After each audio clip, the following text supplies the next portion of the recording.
Hello everybody, welcome to another episode of Moving into the Future. Today we have the OMA Rat Pack with Dan Clark taking place for Brian Martin, who couldn't wake up on this beautiful morning.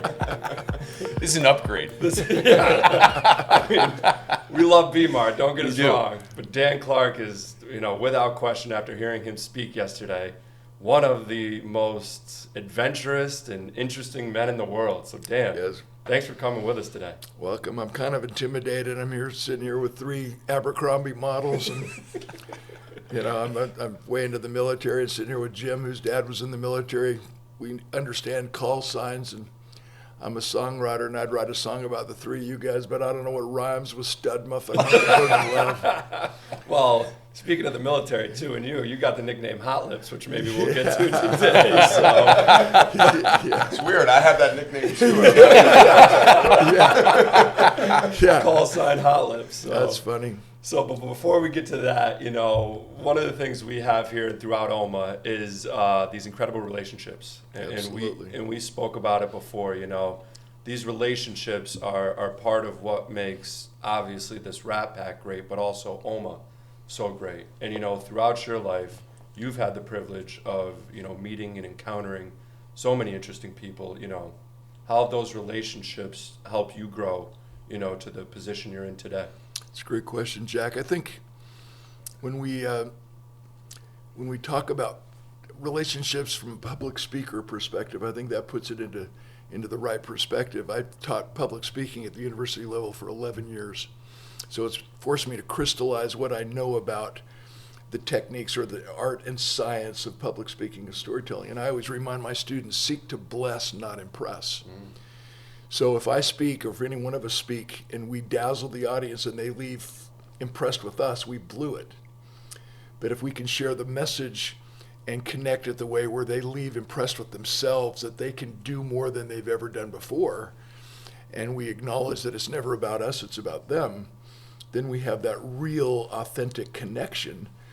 And as we were talking before you pushed play, the secret to relationships is, what can I do for you? It's never a sales pitch, it's a serve pitch. Because what goes around comes around. Karma's a real deal. And I spoke for OMA yesterday, and that's the reason why I met you guys, because of my relationship with Don Heineman, who's a board member, owns Johnson out of Colorado. But he and I met 20 years ago. And if you think about it, he and I haven't talked. We haven't even communicated for 10 years. And all of a sudden, out of the clear blue, because he's a board member in a position to invite a speaker to come and participate in this magnificent national or international conference, he thought of me. Because we talked about things that mattered: family and friendship and honesty and integrity and work ethic and reliability and all those things that OMA is famous for, that attracts all of you to the cause. But it's all because of the relationship. How many speakers could have been here? Over millions. Millions of speakers. And for some reason, they selected me because of my relationship with Don Heineman. And so when I talk about leadership, I talk about the purpose of a leader is to grow more leaders who believe what you believe, not generate more followers. And in sales, the goal is not to do business with everybody who wants what you have. The goal is to do business only with those who believe what you believe, so they choose you, not just somebody who does what you do. So that's how we create the competitive advantage, is about doing whatever we can possibly do for someone else, personally before professionally, so they leave us saying, I like me best when I'm with you, I want to see you again. I like me best when I'm with you, I want to see you again. I don't know how many minutes we've been friends, but we all can leave saying, I like me best when I'm with you, I want to see you again. We've laughed together. I watched you guys raise some serious money on the New York side. Jim and I have connected at the military level. When we connect at the level way before we talk about money, then money is never the topic of conversation. And if it is, it means the presentation is weak and the relationship is non-existent. Right. So the goal is to create those relationships way before we have to present our value proposition and turn it into a business deal, because we do business not just with friends, but those whom we trust. We do business with winners. In the law of attraction, we don't attract who we want, we attract who we are. And that's why we're sitting here early morning and in Florida, because we've connected at that real authentic level. And I might not ever hire you guys to help me move my office, but we will connect for many, many other reasons, many, many multiple times for the rest of our lives because of the relationship. Absolutely. And see, that's the thing too. I didn't know Jim Stevens until about a year ago today. But I knew when I met Jim Stevens that I wanted, to make him a part of my aura and, my circle. I needed him in it. He's probably one of the wealthiest guys I've ever met, wearing a super small polo shirt. It's how he looks buffed, and he's got all these cool techniques. So come on, baby. I mean, it's part of the brand. Well, your speech yesterday was profound. I was texting my family and texting some good buds, and it was profound. It made a deep impression on a lot of people. There's a buzz. For any of you that are listening, you need to listen to Dan's podcast. Not because I've listened. Yeah. I will listen. But the highest form of leadership is service. Yeah. And this is why the podcast is going to be profound. I mean, I was giddy when I walked up to Jack and Jeff and said, Dan's going to join the Rat Pack podcast. Because I think those that are listening are going to be able to really reflect on what's being discussed today. And I agree with you wholeheartedly. It's just it's an honor to have you on board, man. No, thanks. And when I've spoken at the National OSHA Safety Conference 7 years in a row as their keynote speaker. And so, talking about the safety issues behind the scenes, which is really, really important, especially in your industry with the trucks and, all the violations that seem to be hidden, as we were talking about on the phone, Jim. That's amazing.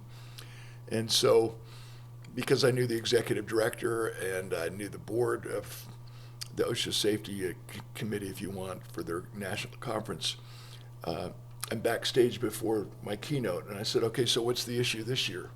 And they all said, oh man, we all feel like we're like in this bad marriage. There's this historic rift between organized labor and leadership and management, and you got to help us. And I'm like, okay.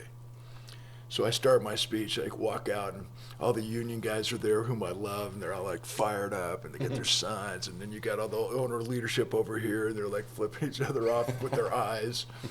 So I started my speech, how many of you feel like you're in a bad marriage? And they're like, yeah, yeah. I said, well, do you think you better get it right at home before you can get it right at work? Yeah.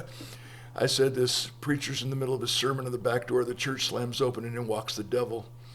All the church members climb out the windows. Preacher slides out the back door. One good old boy stays in the church defiant. Devil walks up to him and says, apparently you don't know who I am. Good old boy says, yeah, you're Satan. Devil says, well, apparently you don't realize with one gesture I can have you cast to outer darkness. Old boy says, yeah. Devil says, apparently you don't realize with one word of my voice I can have you tormented for eternity. Old boy says, yeah. Devil says, and why aren't you afraid of me? Devil says, good old boy says, listen. I've been married to your sister for 42 years, and there's not one thing you could ever do that would intimidate me. We got to get her right at home. That's what it is, though. And, and especially, and really, you got to get it right with yourself, first and foremost. Yeah. And that level of self-discovery. And remember, safety, the reason why we have violations is because we lose our concentration and we have distractions. And if you come to work because you've been in a fight with your spouse or your significant other, man, you can't concentrate. You've got to figure out a way to compartmentalize and focus and do what we need to do. And that brings up the word complacency, one of the things we talked about yesterday. Because folks who get injured on the job or folks who don't really do what they need to do from a safety perspective to lower your insurance premiums and all the benefits that come from safety and a safety record, it's not because they're idiots. It's not because they don't know what they're doing. It's because most of them they get in such a routine that they become complacent. They don't wear their safety goggles if they're in a manufacturing plant, or they run through a stop sign with a large, 53-foot trailer or something. They don't think it's a big deal, but as we were talking on the phone, those little infractions stack up, and eventually you're going to have some catastrophic injury or some brutal crash. There might be a death. And then you know what happens at the company, you know what happens at the insurance premiums, and it's because of the little things that matter. And I think that takes us full circle already on relationships. It's the little things that really matter. I mean, last night we were trying to get things rolling, and your SIM cards didn't work. Right. And instead of going, screw it, you said, hey, I'm going to go find some new ones. Let's just reschedule in the morning. I mean, how tough was that? But how many people outside of these walls are in this minimum requirement mediocrity? They just do their job, but they don't get fired up because they don't have their why. Their why's not bigger than their why not. I mean, let's just talk. The other day, I'm on a Spirit Airlines jet, and all of a sudden there's a medical emergency, and the flight attendant comes over the PA system. We have a medical emergency. Is there a doctor on board the plane? And everybody's panicking, and I'm in the corners in my window seat laughing. There's no doctor on a Spirit Airlines jet. All the doctors fly Delta. Right, yeah. And another minute goes by, and the panic's still at fever pitch. So they've lowered the standards. The second announcement, is there a nurse on board the plane? And I'm laughing. I said, there's no medical personnel on a Spirit Airlines jet. The tickets cost $40. We're all unemployed. Right. So they lower the standards again. Has anyone watched Grey Anatomy on TV? Suddenly a little girl 5 rows behind me, she says, I was a nurse for Halloween. And they said, well, get up here and give us some help.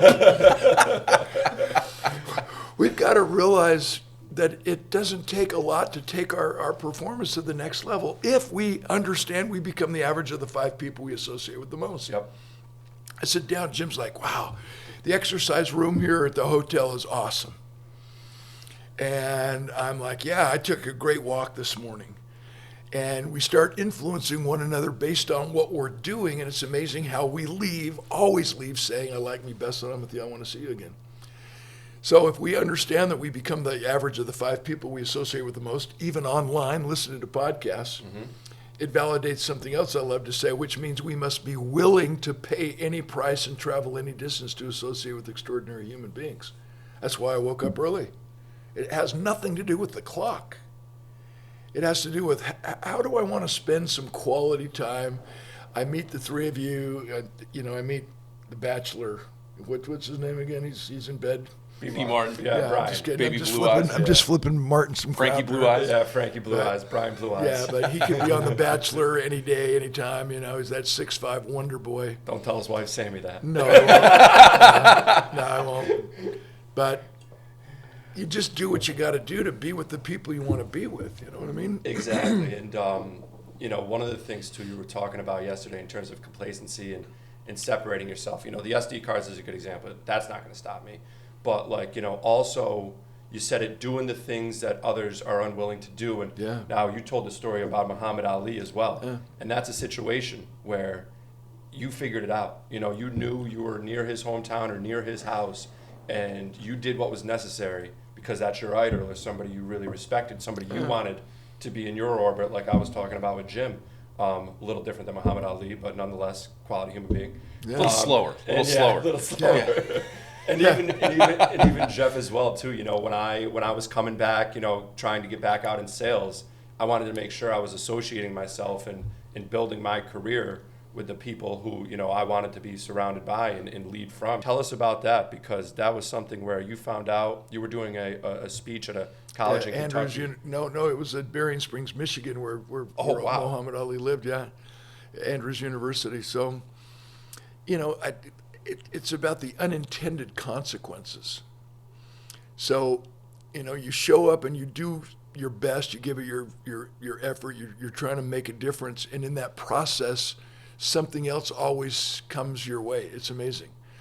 And it might not come your way right now. It's like the Don Heineman story where 20 years later, he calls me up and says, hey, will you come and speak to this OMA group?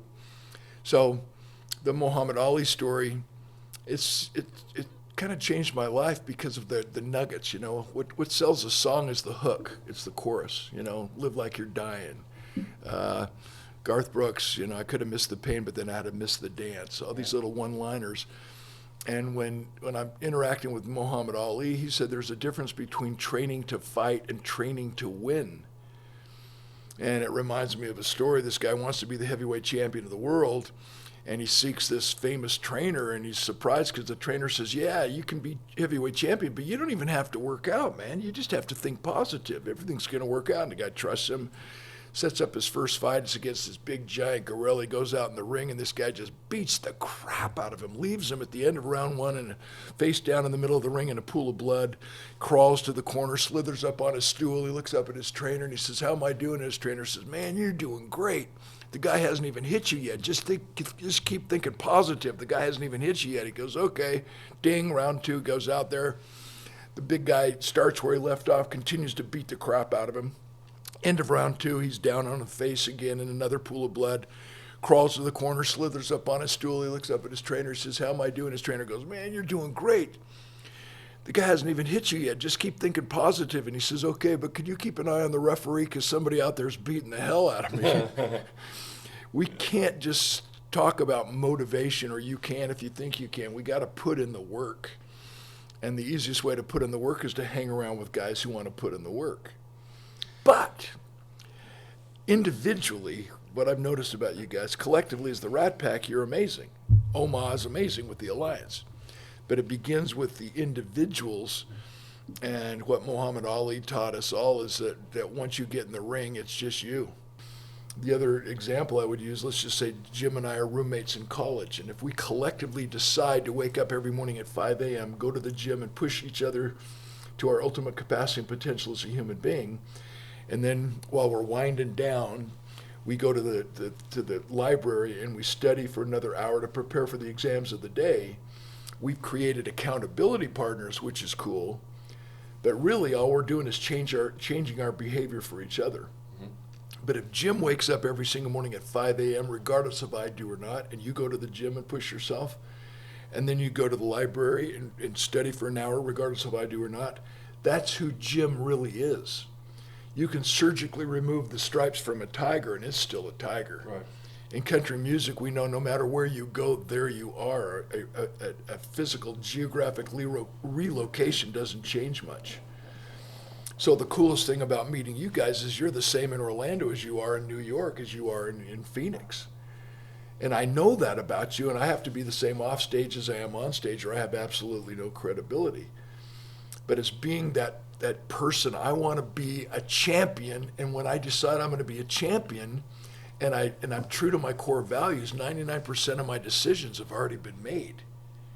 And I don't have to worry about putting myself in this situation or that situation because I already know what I believe, and I'm going to stay true to my belief, trust, transference of trust. And so it ties everything we've talked about so far. Training to fight, no, anybody can do that, but training to win, stepping it up. I mean, I've flown 6 million miles on Delta Airlines. Everybody goes, whoa, what's your secret to your marriage? I've been married for 43 years. Secret is I've only been home 6 weeks total, man. It's going really, really good. She forgets my name every once in a while. Oh, Jim. I'm like, are you kidding me? But I'm going to hop on a plane here this morning, and I'm going to fly to Salt Lake City, Utah. Orlando to Atlanta, Salt Lake City to Atlanta, Orlando, Atlanta, Salt Lake City. So in 2.5 days, I've been subjected to the same pre-flight safety demonstration 4 times because it's their job. Right. And it reminds me about this minimum requirement mediocrity that we've got to avoid. In the event of a decrease in cabin pressure, an oxygen mask will appear. Reach up, tug on the gold club, place it over your nose and mouth, securing it tightly with an elastic strap. Breathe normally. We're going down, and they want us to breathe normally. And the flight attendants lie. They stand up and they, bring your seat up to the most upright and uncomfortable position. This kills me. Alive, dead. Yeah. Alive, dead. Alive, dead. I survived a plane crash in 1988, Stanton, Virginia, Shenandoah Valley Airport. Trust me, when you're going down 1.5 inches, does not make a difference. And the flight attendants stand up and they lie to us. We're here for your safety. No, they're not. When you're going down, they're strapped in and screaming just like we are. Yeah. Just once, I want them to give me the microphone and let me tell people what really happens on board an emergency. Ladies and gentlemen, in the event of a decrease in cabin pressure, a little gold cup's going to conk you in the head. strap and you need to prepare yourself for a 200 feet per second vertical dive. And if you're traveling with more than one child, pick your favorite because you don't have time to make another choice. Just once I want them to give me the microphone and really help people understand that it's going to be okay. And when we contrast that experience with a flight that makes flying fun, somebody who's not just looking at it as a job, but somebody who's looking at it as an experience, we always remember that. That's what we're talking about. I'm on a Delta Airlines jet. We're coming into Dallas, Texas. Huge turbulence, flying, and all of a sudden we hit the ground. Bam! We bounce. Bam! We bounce. Bam! Taxi to the gate. Flight attendant comes over the PA system. Welcome to Dallas, Texas. Please remain seated with your seatbelt fastened while Captain Kangaroo bounces us the rest of the way to the gate. We're all laughing. And she says, and so we pull up to the gate, and I'm asking you guys, is that contagious? Yeah, an elderly woman walking in the aisle behind me with her cane. She comes to the door. Are you the pilot? Yes, ma'am. Did we really land, or did we get shot down? So you make that experience just hilarious or fun, and yeah, it's just tying back to everything we're talking about: relationship, putting in the work, being that person that inspires the next person, so together we rise. Yeah, exactly, and that's what OMA's done so well over the years. I mean, Jeff really has been here since the beginning. What's it like for you to not only see the growth of it, but also like see your own personal ascension align with OMA, you know? Well, look, a lot of that is in seeing the team. Right. The team, you know, we were walking around, we were talking a lot about how great of a team we have, and, you know, we're really one of the best in the industry and all of that. And we weren't always like that. It was a couple of us, you know, we were coming here, we were trying to get business, we were trying to expand the company a little bit, and now it's become something so much more than that. And we get to hear guys like Dan talk about all his worldly experience, and he truly is the most interesting guy. And the only question that I have for you is, what are you doing flying Spirit Airlines, like, ever in your life? You're an F-16 fighter pilot, and you're flying Spirit. No, I just needed another joke. Yeah. I figured, why not? You know, I'm always looking for material, bro. Exactly. Well, we will give you plenty. We will provide you for not a lack of joking, but it truly is great. And, you know, when you hear it's gone from 38 people to 300 people, and these aren't just people in the industry. These aren't just sales reps.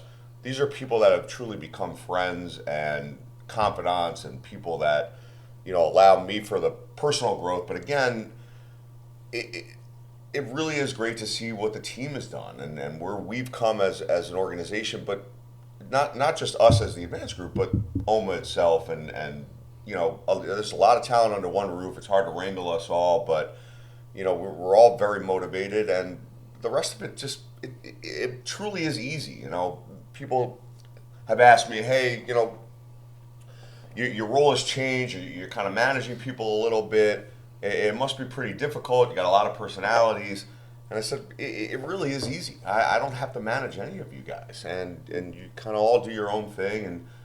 And what I need to do is get the roadblocks out of your way. I don't need to put them up. I need to take them down. And, you know, that's really my biggest motivation at this point. And OMA's come such a long way, and we've seen the growth of it, not just in the numbers, but again in the closeness. You know, we come here now, we're not just shaking hands, we're giving hugs, and we're talking to people's families. And, you know, I was on FaceTime with a few people's kids. I mean, they you know, you start to become a member of the family. Hey, Jeff's on the phone, you know, whatever. And that probably gives me the most joy is realizing that these relationships are not just transactional anymore. They're not about business. They're about something so much more than that. If we could throw some business content in there and you know, learn from each other, that's great, and that's a bonus. And, you know, hearing people like Dan come and speak and gets us more motivated. But at the end of the day, you know, we're all going back home to our family, and it's really, really cool to you kind of, you get into another level of it, and that's the true growth of it all. In the 10 years that we've been a part of it, is to see this go from something that is a business networking thing into friendship and family and all of that. The rest becomes easy. And you know, Dan spoke a lot about that, but every experience that you talked about is a personal thing. You didn't speak about business once, and that was great. Well said. I left to launch him 4.5 years ago, and I was with JK, who was an OMA partner. Oh, yeah. And the conference has changed radically. But if you want to put people to sleep, talk about moving. Yeah. You know, think about what happened yesterday. How much was certainly applied to moving, but more applied to life. It's like, wow. Now we have an opportunity to serve others by getting Dan's voice onto this podcast. I mean, are you kidding me? But life lessons, and also, I mean, I sent you iron sharpens iron, so one man sharpens another. But let's all acknowledge the fact that the process in sharpening iron, what do you have to do? Heat it A lot up. of pressure. Heat it up. Yeah. And it's not a small amount of heat. It's extreme. Right. And so, you know, I think, you know, accountability to each other, and life begins at the edge of your comfort zone. And what are you doing? I know we talked last week about a year recap. What are we doing in the past year, or what goals do we have that are going to push our comfort zones and make us better people?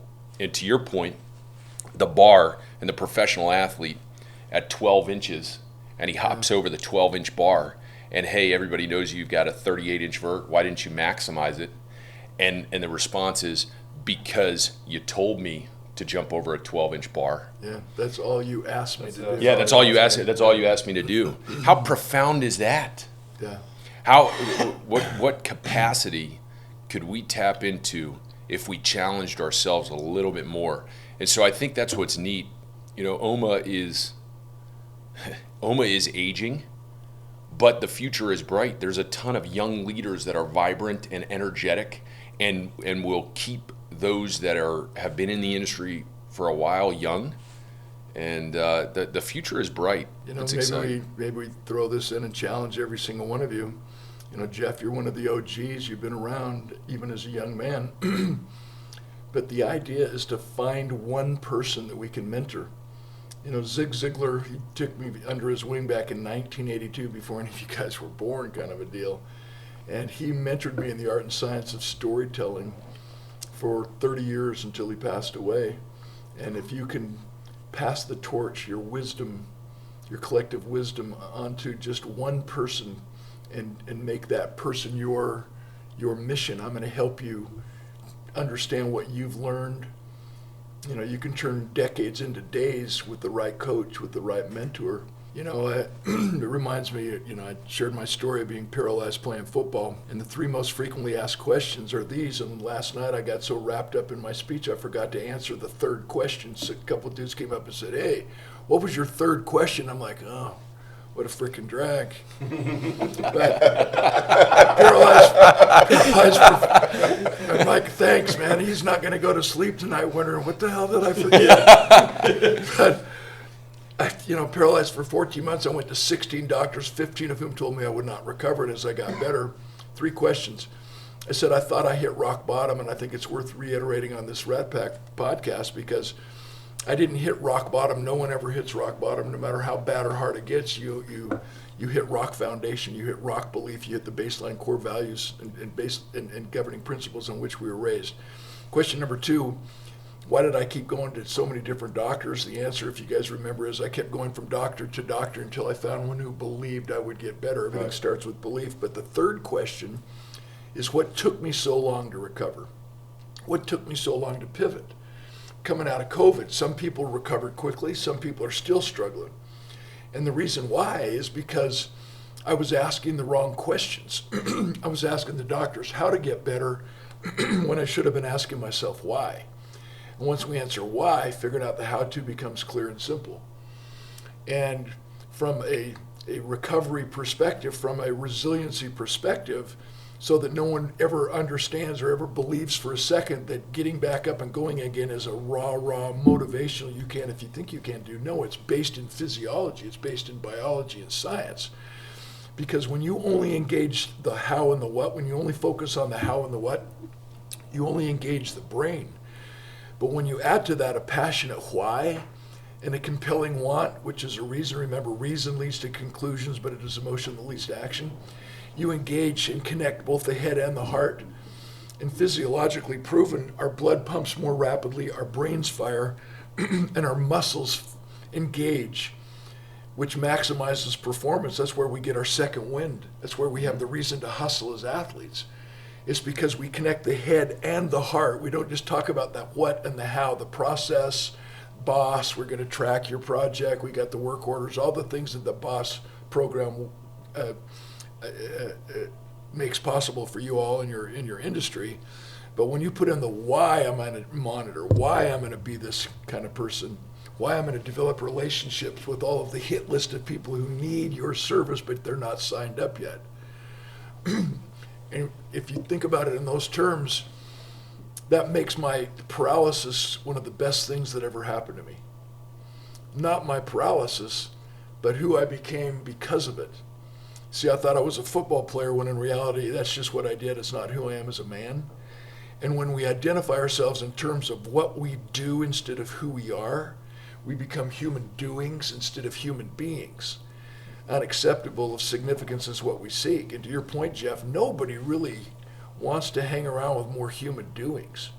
We want to hang around with human beings. Like you said, at some point you got to leave the conference. You got to go back to your home. You got to go back to the grind. You got to go back to your neighborhood. And if we're the same at the conference as we are at home, there's no transition. Those little things matter.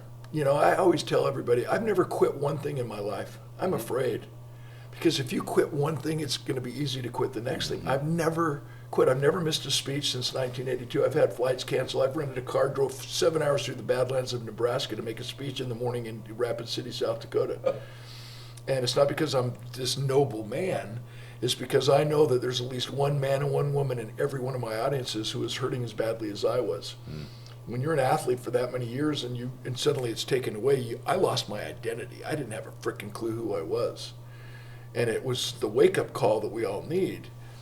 But I'm telling you what, we don't learn from our victories. We learn from our failures, do we not? We don't. Right. If a project goes perfectly smooth from the time you put in the work order, from the time you log it into Boss, and from the time you start going, if it goes perfectly smooth, you don't win. You don't learn one flipping thing. But when there's a glitch, and then we learn the lesson so we don't make that same glitch again, but there's another glitch we can learn from. Bring it on, baby. Bring on the discomfort. I want something to work on today. I don't want everything to just go smooth. You know, bring on the discomfort. I like it.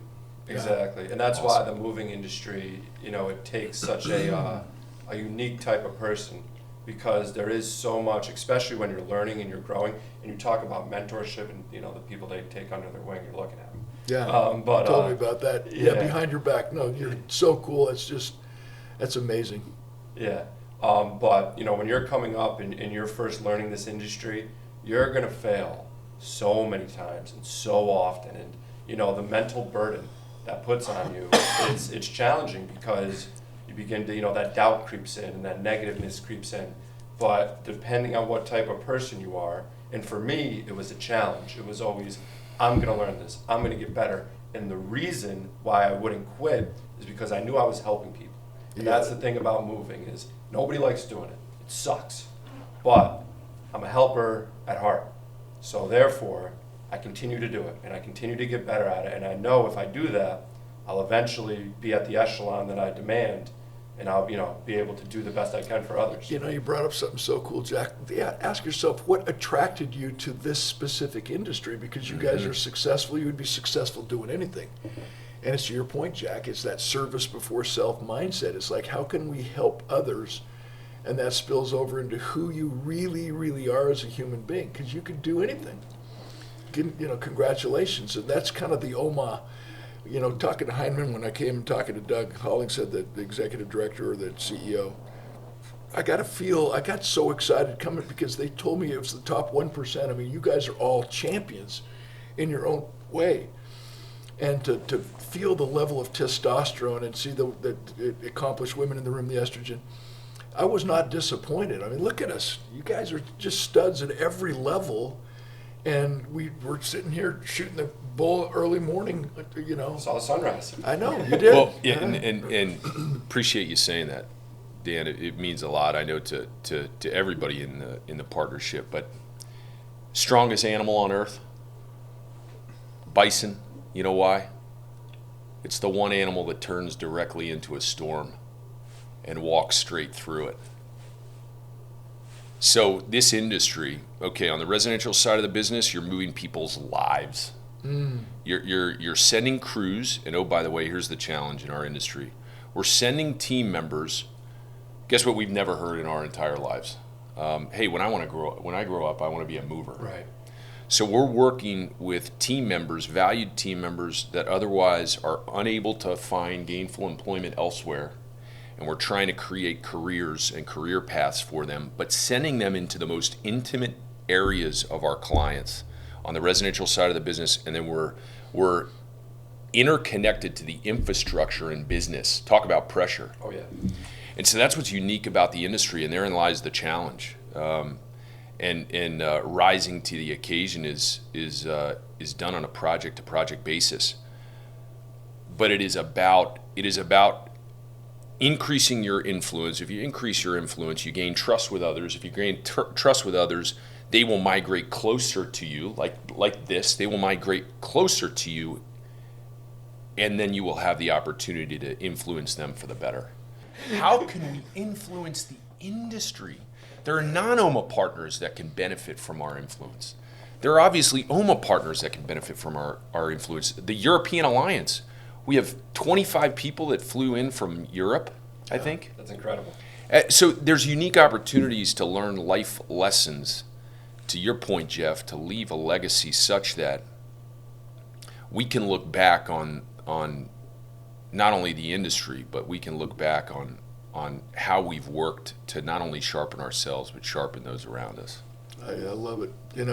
Living in Utah, I've known Stephen Covey forever. My girlfriend's dad was his first cousin, so we spent a lot of time breakfasts and lunches. And he obviously wrote 7 Habits of Highly Effective People. Right.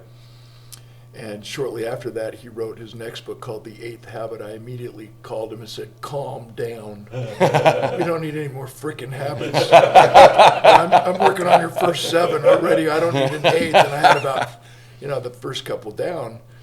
And then in my older age now, with all due respect to him, God rest his soul, I think he created a limiting belief when he said, begin with the end in mind. Now, in the moving industry, I would suspect that everybody would buy into that.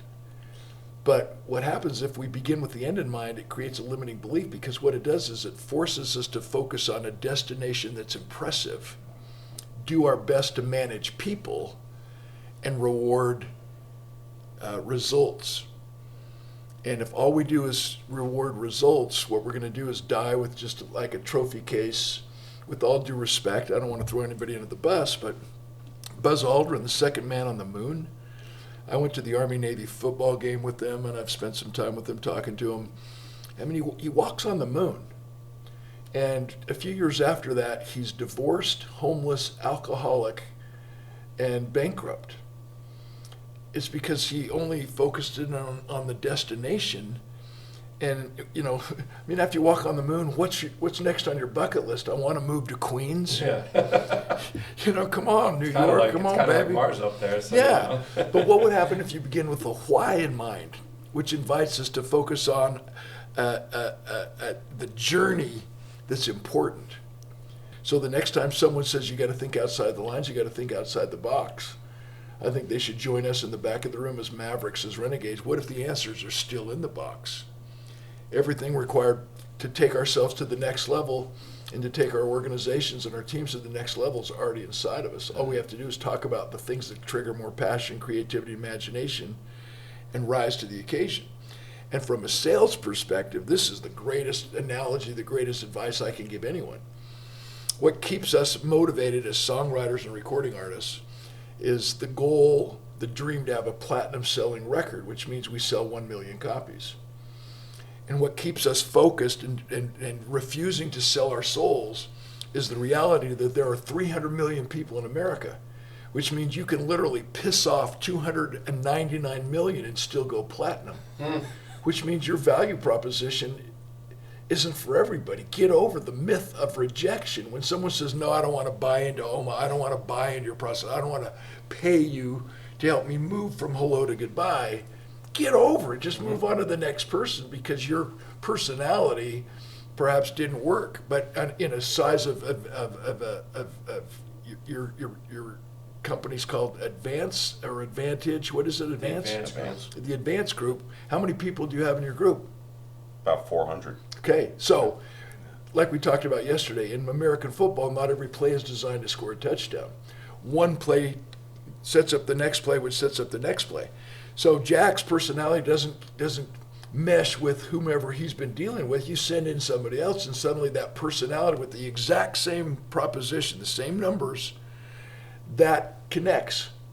And we have to remember that we're here together. The collaboration, the communication theme this year is really key, but it's basically riding on the coattails of last year's theme of trust. And those two things can never, ever again be separated. They should always be the theme every year, because communication is the transference of trust.